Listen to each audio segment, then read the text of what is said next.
Iqembu EFF selitshengiseke ukukhula esifundazweni kule minyaka edlule.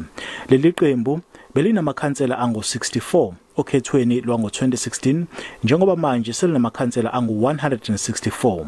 Alinganiselwa ezinkulungwaneni ezingamakhulu ke-2 amalungu eqembu kulesifundazwe.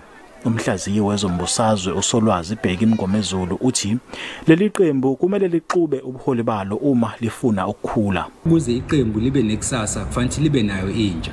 Okuyinto eliyenze kahle EFF kuze kube manje. Kodwa intsha iyodwa angeke ikwazi ukuthatha iqembu lise phambili. Usihlalo weqembu esifundazweni osephuma kulesikhundla uVusi Khoza uthi uzosamukela ke isiphakamiso sokuthi abuyele kulesikhundla uma izithunywa zeqembu ziphakamisa igama lakhe.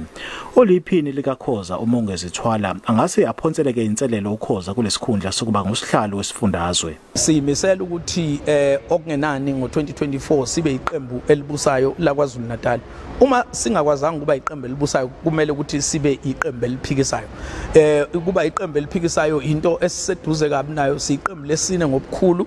Umholi weqembu uJulius Malema kulindeleke ukuthi ethule inkulumo yokuvala lengqungquthela ngesonto. NginguSimphiwe Makhanya wezindaba ze SABC ngiseThekwini.